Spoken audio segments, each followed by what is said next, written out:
सदानन्दाम्भोधिः स्मितरुचिरपूर्णेन्दुवदन प्रफुल्लाम्भोजन्म छदसदृशशोभाक्षियुगलः कृपापारावार श्रितसकलजीवातिसुखदो महान् श्रेयो मूर्तिर्जयति सहि नारायणमुनि वर्णिवेशरमणीयदर्शनं मन्दहासरुचिराननाम्बुजं पूजितं सुरनरोत्तमेर्मुदा धर्मनन्दनमहं विचिन्तये। ओम अवतारिणे श्री स्वामिनारायणाय नमो नमः।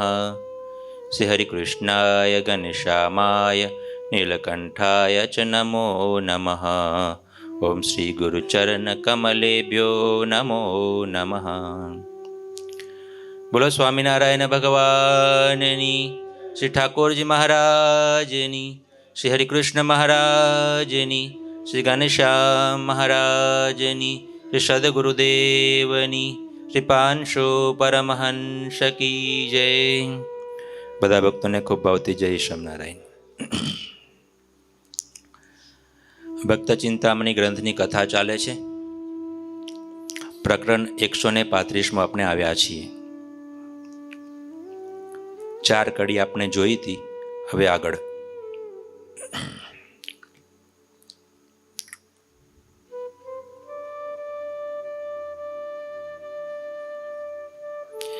ભેખધારી તે દ્વેષ કરે છે, કહે સ્વામીના સાધુ ફરે છે, તેને મરાવી નાખીએ જ્યારે, થાય આપણને સુખ ત્યારે।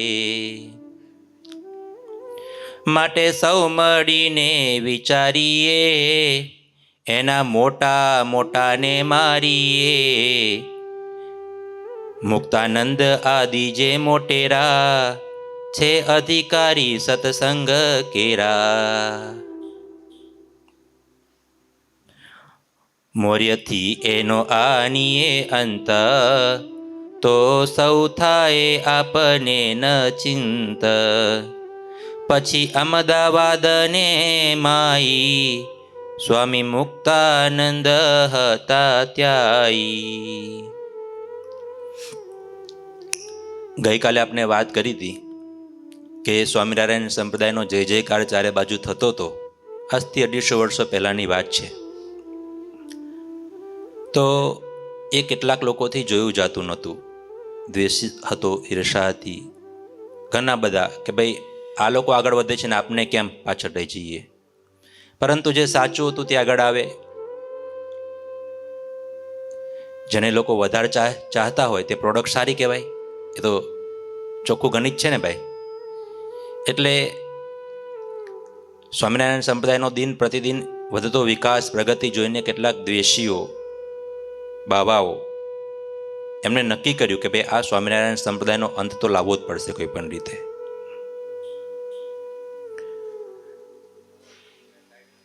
આ નવું બધું એમને શું કાઢ્યું છે એમ, તિલક ચાંદલો કરો, પૂજા પાઠ કરવું, વ્યસન નહીં કરવા, દારૂ માટી, દારૂ નહીં પીવો, માંસ નહીં ખાવું, આ બધું નવું હતું તે જમાનામાં। કેમ કે આવું કોઈ કર્યું નહોતું, ત્યારે બધું નોર્મલ હતું। દારૂ પીતા હતા, માંસ ખાતા હતા, વ્યભિચાર કરતા હતા, અને બહુ અધર્મ વ્યાપ્યો હતો। અને ત્યારે ભગવાન સ્વામિનારાયણ પ્રગટ થયા, અને ત્યારે બધા નીતિ નિયમો લાવ્યા। જો ને અત્યારે સંપ્રદાયમાં કેટલા નીતિ નિયમો પડાય છે। બધા એ સંપ્રદાય કરતાં ઉજળો ધર્મ સ્વામિનારાયણ ધર્મ કહેવાય। તો આ બધી જે સારી સારી વાતો કેટલાકને ગમી નહીં, એટલે બધા દ્વેષ કરતા હતા સ્વામિનારાયણ સંપ્રદાય સાથે। અહીંયા વાત આવે છે આ પ્રકરણમાં અમદાવાદની। અમદાવાદની વાત છે આ, કે અમદાવાદમાં શું ઘટના ઘટી અને અમદાવાદમાં સત્સંગનો પ્રારંભ કઈ રીતના થયો અને ત્યારે કેવા કેવા કષ્ટો પડ્યા, તેની વાત આ પ્રકરણમાં સ્વામી લખે છે। અને તેના મૂળમાં કોણ હતું અમદાવાદમાં સત્સંગ જે થયો તેમાં? તો મુક્તાનંદ સ્વામીનું નામ અહીં લખ્યું છે કે મુક્તાનંદ આદિ મોટેરા, મુક્તાનંદ સ્વામી મોટા હતા। અને મુક્તાનંદ સ્વામી અમદાવાદમાં સત્સંગ કરાવવા માટે ગયા હતા।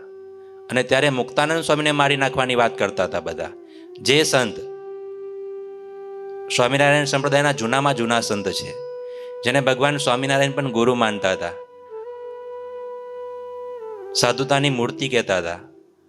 આ સંપ્રદાયના પાયામાં મૂળમાં જો કોઈ હોય તો એ મુક્તાનંદ સ્વામી છે. ચારે બાજુ સત્સંગ કરાવનારા, બધાએ કરતા મોટેરા, શ્રીજી મહારાજ કરતા ઉંમરમાં પણ મોટા, રામાનંદ સ્વામીના મુખ્ય શિષ્ય, અને જેમના વાણી વર્તનથી કોઈ દિવસ ક્યારે કોઈને દુખ્યા નથી, કોઈનું અહિત થાય એવું ચિંત્યું નથી, એવા સાધુતાવાળા સંત, જે ભગવાનને યાદ રાખી ભગવાનની મૂર્તિમાં મસ્ત થઈને બોલતા, વાતો કરતા, અને તેના વાણી વર્તનના કારણે સત્સંગ વધતો, એ મુક્તાનંદ સ્વામી. મૂળ વાત એમ છે, અમદાવાદની વાત આવે છે, હજુ સંપ્રદાય નવો નવો હતો, અને મહારાજને તો ઈચ્છા કે તમે ગામડે ગામડે ફરો બધા સંતો, અને એમ કહ્યું કે સ્વામિનારાયણ ભગવાન પ્રગટ થયા છે, તેમનું ભજન કરો, કલ્યાણ થશે. આ ભગવાન ક્યારે આવ્યા નથી ને આવશે નહીં, એ વાતો કરજો. આ સર્વોપરી ભગવાન છે, એ સ્વામિનારાયણ મંત્રનું ભજન કરવાથી તમારું કલ્યાણ થશે, એના સાધુના દર્શન કરવાથી કલ્યાણ થશે, એમના વર્તમાન પાડવાથી કલ્યાણ થશે. આ બધી વાતો કરજો. એટલે મહારાજ કે અમદાવાદમાં કોણ જશે? અને ત્યારે મહારાજે મુક્તાનંદ સ્વામીને પહેલી વાર ગઢપુરથી અમદાવાદ મોકલ્યા. મુક્તાનંદ સ્વામી 10 સંતોને લઈને, ચાલશે, 10 સંતોને લઈને અમદાવાદ ગયા. હવે પહેલી વાર જ્યારે કોઈ ગામમાં કે શહેરમાં જવાનું થાય, કોઈ ઓળખતા ના હોય, એટલે ત્યારે 10 સંતો ગયા હતા, તો ભિક્ષામાં સરખું અન્ન પણ મળે નહીં, કોઈ ઓળખે ને એટલે શું થાય? હા, કોઈ આશરો નહીં, કોઈ આધાર નહીં. સંતોએ બહુ કષ્ટ વેઠ્યું. અમદાવાદમાં થોડા દિવસો રહ્યા, એક મુઠ્ઠીભર અન્ન મળે તેમાં બધા સંતો વેચીને ખાઈ લે, ક્યારેક ક્યારેક તો પાછો થાય. એટલે આમ 15 દિવસ 20 દિવસનું વિચરણ કરી મુક્તાનંદ સ્વામી પાછા ગઢપુરમાં આવ્યા ને અમદાવાદની બધી વાતો કરી કે મહારાજ અમદાવાદમાં તો બહુ અઘરું છે, પહેલી વાર ગયા પછી. એટલે થોડા દિવસો ગયા, મહિનો, 1.5 મહિનો, 2 મહિના જેવો સમય ગયો, એટલે મહારાજે ફરી સભામાં વાત કરી, અમદાવાદમાં જવાનું છે. અને મહારાજ તો છે ને, જે કપરી ભૂમિ હોય ને તેનું ખેડાણ પહેલા કરતા. એટલે એ સમયમાં જો શ્રીજી મહારાજે આ 6 મંદિરો બાંધ્યા, તો નહીં કંઈ સરકારની એવી કંઈ મદદ, નહીં કે એવા મોટા યજમાનો, હરિભક્તોના સાથ સહકારથી જ્યારે વિરોધ થતો હતો સ્વામિનારાયણ સંપ્રદાયનો, ત્યારે વિરોધોની વચ્ચે શ્રીજી મહારાજે 6 મંદિરો ઊભા કર્યા. એટલે આવો વિરોધો થતો હતો, અને ત્યાં ભેખ સાધુઓ હતા, જે બધા દ્વેષીઓ, તે હેરાન બી કરતા હતા, સંતોને માર્યા. પહેલી વખત અમદાવાદમાં મુક્તાનંદ સ્વામીને ગયા ને તો પાછું આવવું પડ્યું. એટલે મહારાજે કીધું હવે પાછું જવાનું છે, કોણ જશે? મુક્તાનંદ સ્વામી પહેલી વાર જઈને આવ્યા હતા, એટલે શ્રીજી મહારાજે પાછો ઈશારો મુક્તાનંદ સ્વામી પર જ કર્યો. મુક્તાનંદ સ્વામી અમદાવાદમાં સત્સંગ કરાવવા માટે જવાનું છે. ગુરુ મહારાજ કહેતા હતા, ગુરુ મહારાજ મોટી ઉંમરના હતા ને, અમદાવાદમાં જવાનું છે. એટલે મહારાજ કે હા મહારાજ. મહારાજ કેટલા સંતોને લઈને જવું? મહારાજ કે સ્વામી 25 સંતોને લઈને જાઓ. શું કીધું? 25 સંતોને લઈને જાઓ. મુક્તાનંદ સ્વામી કહે કે મહારાજ, પહેલી વખત અમે 10 સંતો ગયા હતા ને, તો એ કંઈ જમવાનું હરખું મળતું નહોતું, તો આ 25નું ક્યાંથી ઠેકાનું પડશે? મહારાજ કે 50 લઈને જાઓ. અરે મહારાજ, 10નું ઠેકાનું નહોતું પડ્યું, તમે 50ની ક્યાં વાત કરો છો? મહારાજ કે 100 લઈને જાઓ. વધતા ગયા. અરે મહારાજ, 100નું કેમ પૂરું? મહારાજ કે 150 લઈને જાઓ. મુક્તાનંદ સ્વામીને ખબર પડી ગઈ કે હવે બોલાય એવું છે. એટલે 150 સંતોને મહારાજનો આદેશ તો થઈ ગયો, ફરમાન થઈ ગયો, એટલે 150 સંતોને લઈને મુક્તાનંદ સ્વામી પહેલી વાર. અને હા, શ્રીજી મહારાજે પાછો આદેશ કર્યો બીજો, તમે અમદાવાદમાં જાઓ ને તો ત્યાં અમદાવાદમાં દરિયાખાનનો ઘુમ્મટ છે, એ જગ્યાએ ઉતારો કરજો, બીજી કોઈ જગ્યાએ નહીં.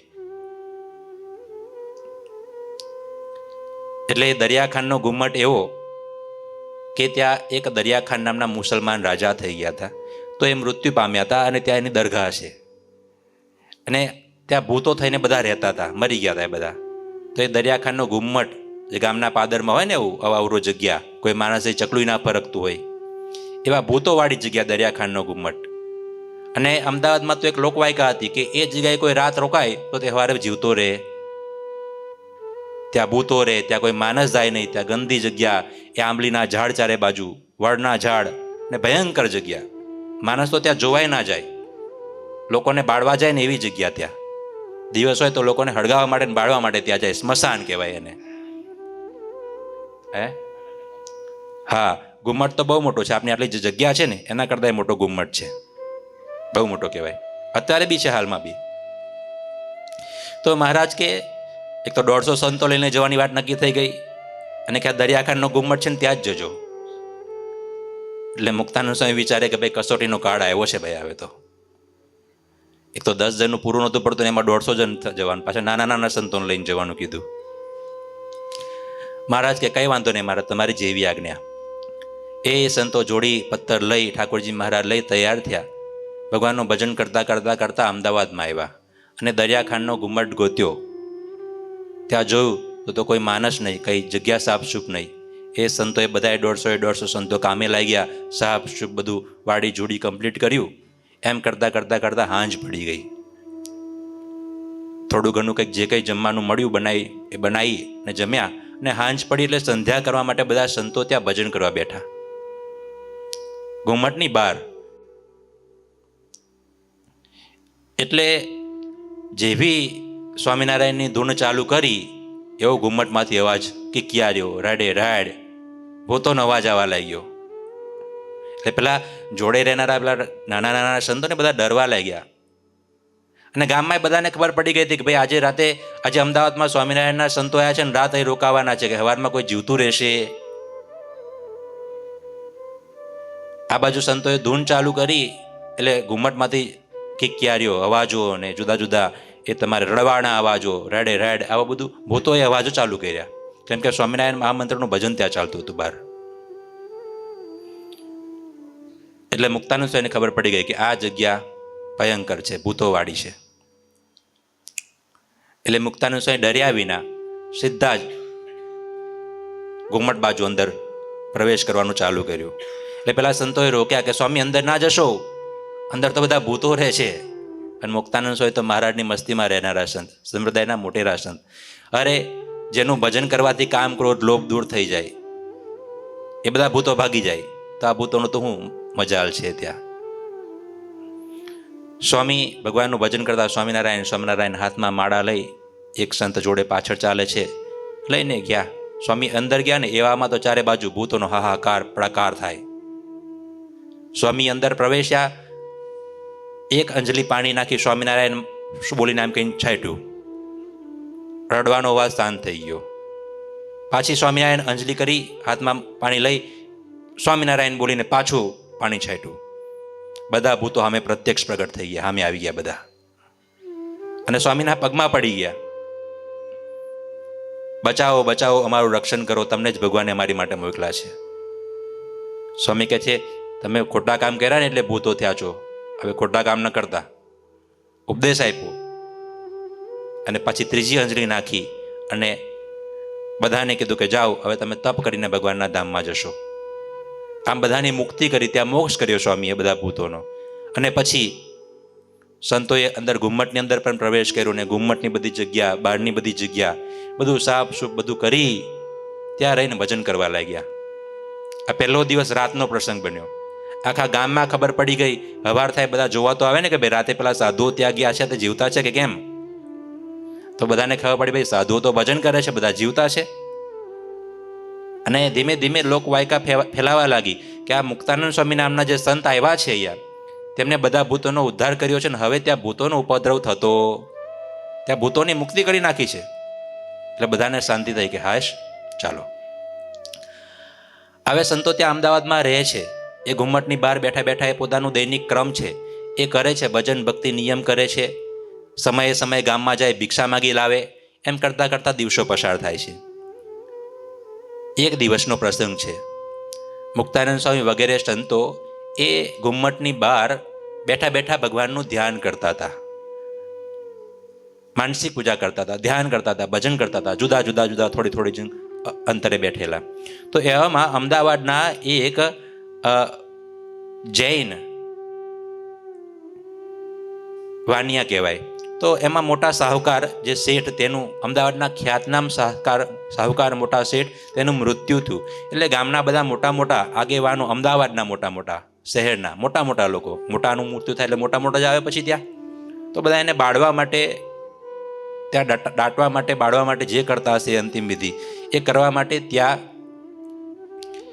એમને લઈને આવ્યા દરિયાખાંડના ગુમ્મટ પાસે. તો એ સમયમાં મુક્તાનંદ સ્વામી વગેરે તો ધ્યાન કરતા હતા, ભજન કરતા હતા. એટલે સંતોને આવું જંગલમાં ધ્યાન ભજન કરતા જોયા ને એટલે બધાને બહુ ગુણ આવ્યો કે આવા સાધુ તો ક્યારેય જોયા નથી.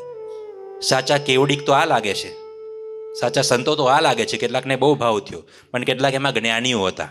તેને થયું કે ભાઈ આ શું સાચા સિદ્ધ, આ શું સાચા જ્ઞાની, આપને સાચા જ્ઞાની છીએ.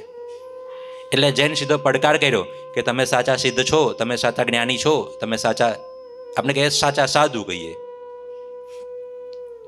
એટલે કેવડીકનો મતલબ થાય કે ભગવાન, એટલે કે તમે ભગવાન છો.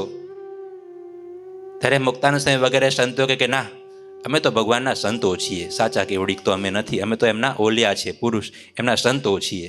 ત્યારે પેલા જે જ્ઞાનીઓ હતા ને એ કે અમે ખરેખર આ બ્રહ્મ છીએ, અમે ભગવાન છીએ, પેલા જ્ઞાનીઓ જે આગેવાનો. એટલે કે ચાલો કે આપણે ચર્ચા કરીએ, કે જો ચર્ચામાં તમે હારશો ને તો તમારે અમદાવાદ છોડીને જતું રહેવાનું. શરત લાગી.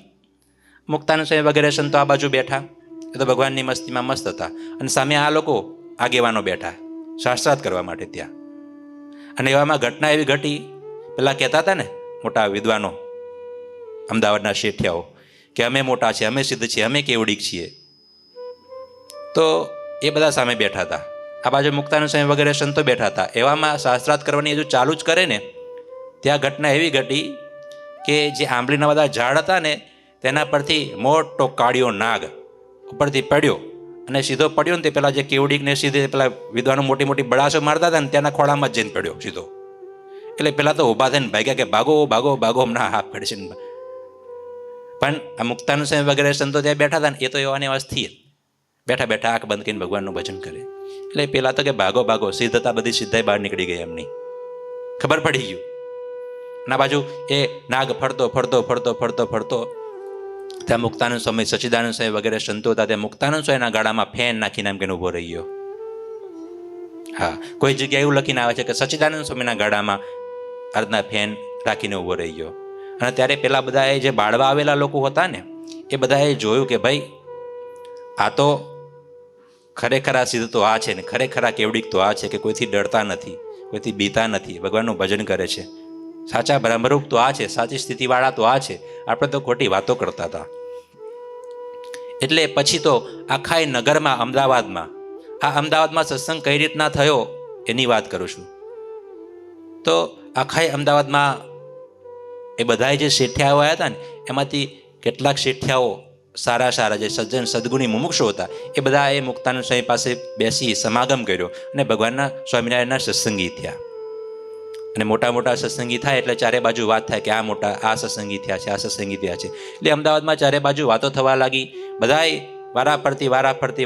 વારાફરતી ત્યાં સંતોના દર્શન કરવા માટે આવવા લાગ્યા, સમાગમ કરવા માટે આવવા લાગ્યા. અને એમ કરતાં કરતાં જોતામાં તો એક સમય એવો હતો જ્યારે પહેલી વાર મુક્તાનંદ સ્વામીને 10 સંતો ગયા હતા તો ત્યારે જમવાનું પૂરતું નહોતું મળ્યું. અને આજે 150 સંતો હતા ને તેમની માટે સીધા પાણી રોજ નવી નવી રસોઈઓ આવવા લાગી. રોજ નવી રસોઈઓ, રોજ સંતોને કે મારે ઘેર પધારો, મારે આંગણે આવો. એ મુક્તાનંદ સ્વામીએ સત્સંગ કરાયો. મુક્તાનંદ સ્વામીના વર્તન વાણીએ સત્સંગ કરાયો. કેમ કે મુક્તાનંદ સ્વામીના વિચારો પવિત્ર હતા, મુક્તાનંદ સ્વામીની વાણી પવિત્ર હતી, મુક્તાનંદ સ્વામીનું વર્તન પવિત્ર હતું, મુક્તાનંદ સ્વામીનું જીવન પવિત્ર હતું. શ્રીજી મહારાજ પણ સંતોને કહેતા કે સંતો આ મુક્તાનંદ સ્વામી જેવું જીવન તમે કરજો. મુક્તાનંદ સ્વામી જેવા જો બધા થઈ જાય ને તો અમને સાચવા કોઈને ના પડે. મુક્તાનંદ સ્વામીની જેમ સંતો મીઠી વાણી બોલવાનું શીખજો, આવું કહેતા. એટલે મુક્તાનંદ સ્વામી દ્વારા સત્સંગ થયો અમદાવાદમાં. પછી તો આખા અમદાવાદમાં, પછી તો એની અસર ત્યાંના અમદાવાદના ગવર્નર શ્રી એરન સાહેબ કહેવાય, અંગ્રેજોના ગવર્નર હતા. તો તેને પણ બહુ ગુણ આવ્યો. બધા અંગ્રેજો પણ દર્શન કરવા માટે આવવા લાગ્યા. અને અંગ્રેજોએ સ્વામીના વાણી વર્તન જીવન જોઈને જગ્યા લખી આપી. ત્યાં સંતોની માટે ધર્મશાળા બનાવવામાં આવી સૌથી પહેલાં, એ એરન સાહેબે લખી આપી. અને પછી તો એ સત્સંગ પર સત્સંગ થવા લાગ્યો. અને આમ કરતાં કરતાં મુક્તાનંદ સ્વામીએ ઘણા બધા હરિભક્તો, એકાંતિક ભક્તો તૈયાર કર્યા ત્યાં અમદાવાદમાં રહીને. અને પછી અમદાવાદનું વિચરણ એ સત્સંગ કરીને મુક્તાનંદ સ્વામી પાછા ગઢપુરમાં આવ્યા ને પછી ધીમે ધીમે એમ કરતાં કરતાં ચાતુર્માસનો સમય આવ્યો. એટલે અમદાવાદના મોટા ભગત કહેવાતા પરમ ભક્ત શ્રી નાનાભાઈ કહેવાતા. તો એ નાનાભાઈએ શ્રીજી મહારાજની પાસે જઈ વાત કરી કે મહારાજ, આ ચાતુર્માસ આવ્યો છે ને, તો તમારા એક સંત આ મુક્તાનંદ સ્વામીને પાછા અમદાવાદમાં મોકલો, તો સત્સંગમાં બહુ સમાસ થાય. એટલે શ્રીજી મહારાજે મુક્તાનંદ સ્વામી વગેરે સંતોને આજ્ઞા કરી કે તમે અમદાવાદમાં જાઓ અને આખો ચાતુર્માસ આવે તમે 4 મહિના ત્યાં અમદાવાદમાં રહેજો ને સત્સંગ કરાવજો. અને એવા સમયે મુક્તાનંદ સ્વામી વગેરે સંતો ત્યાં અમદાવાદમાં આવે છે. અને ભગવાનની કથા વાર્તા સત્સંગ રોજ સવાર સાંજ બપોરે અખાડો જામ્યો, કથા વાર્તા ધૂન કીર્તન. એમાં મુમુક્ષુ હતા ને તે બધા આવવા લાગ્યા, બેસીને કથા વાર્તા સત્સંગ કરે, સાંભળે. અને બધાને બહુ હૃદયમાં ટાઢું થાય, કેમ કે આવી વાત આવી રીત ક્યારે એમને જોઈ નથી. એટલે મુક્તાનંદ સ્વામી અને સંપ્રદાયના મોટેરા સંત તે અમદાવાદમાં આવી અને આમ ચાતુર્માસ 4 મહિના ઢામા નાખ્યા, સત્સંગ કરાવે છે. ત્યારે અમદાવાદના જે પેલા દ્વેષી બાબાઓ કહેવાય, એમનેથી હૃદયમાં જોયું એમનેથી દેખાયું નહીં. એટલે ત્યારથી કથા આગળ આવે છે. જો ભેખધારી તે દ્વેષ કરે છે, કહે સ્વામીના સાધુ ફરે છે. આજે ભેખધારીઓ તે દ્વેષ કરવા લાગ્યા. સ્વામીના સાધુ, સ્વામિનારાયણ ભગવાનના સાધુઓ આવ્યા છે અને ફરે છે, અમદાવાદમાં સત્સંગ કરાવે છે. તેને મરાવી નાખીએ જ્યારે, થાય આપણને સુખ ત્યારે. એને મારી નાખીએ અથવા તો મરાવી નાખીએ ને તો આપનું જેમ હતું તેમ થાય. આપણો જેમ પંથ ચાલતો હતો એ તમારે બીડી પીવાની, સિગારેટો પીવાની, વ્યસનો કરવાના, એ બધું જે ચાલતું હતું એમને એમ તો રહેશે કે જ્યારે અમને હટાવવા પડશે રસ્તામાંથી. એટલે એને મરાવી નાખો કોઈ પણ રીતે, પ્લાનિંગ કરી. માટે સૌ મળીને વિચારીએ, એના મોટાને મારીએ. મુક્તાનંદ આદિ જે મોટેરા છે, અધિકારી સત્સંગ કેરા. માટેના મોટાને પહેલા મારી નાખીએ. એમાં એક મોટેરા આવ્યા છે મુક્તાનંદ. એને જો મારી નાખીએ ને કે મરાવી નાખીએ ને તો આપનું કામ થાય. એમ કહેવાય કે સંપ્રદાયનું મૂળ આ મુક્તાનંદ સ્વામી છે. જ્યારે મૂળ જ નાશ પામી જશે તો ડાળી ઓટોમેટિક સુકાઈ જશે. નાસ્તી મૂલો કુતઃ શાખા એવું કહેવાય. જ્યારે મૂળ જ કાપી નાખો ત્યારે એની શાખાઓ ઓટોમેટિક, ડાળી ઓટોમેટિક સુકાઈ જાય. એટલે આ મુક્તાનંદ સ્વામી કે મરાવી નાખીએ, મારી નાખીએ, કાં તો મરાવી નાખીએ, આવો પ્લાનિંગ કરે છે.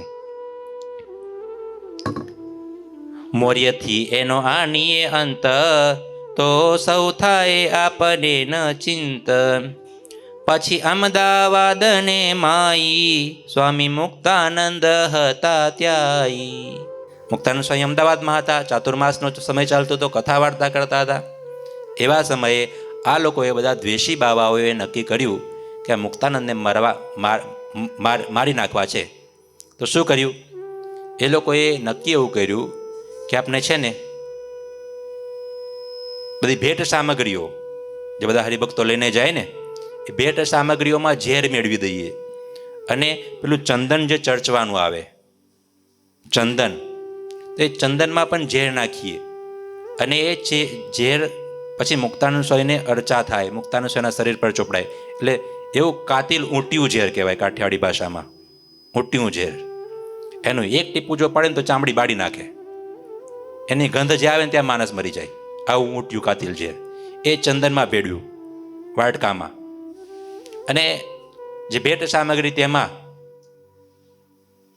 5-7 જણને સત્સંગીનો વેશ ધારણ કરાવી, તિલક ચાંદલો કરાવી, હરિભગત લાગે એ રીતના મુક્તાનંદ સ્વામી જ્યાં કથા કરતા હતા ચાતુર્માસની ત્યાં મોકલા.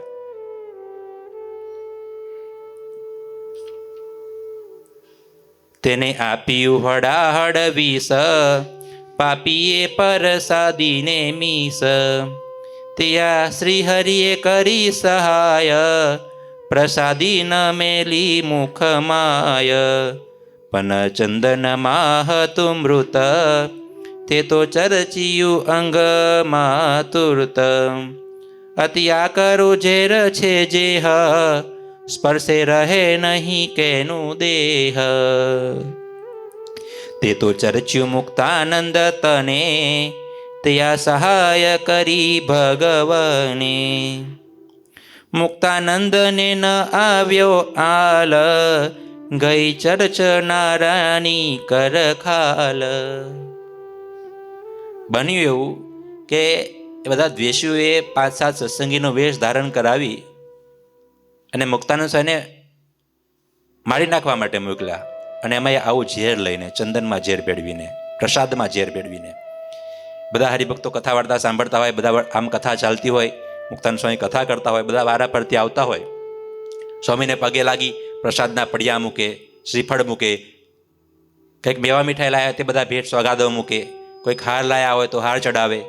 એમ કરતાં કરતાં ક્રમમાં વારા ફરતી પેલા જે વેશ બદલીને આવેલા મુક્તાનંદ સ્વામીને મારવા માટે એ લોકો પણ લાઈનમાં આગળ આવવા લાગ્યા.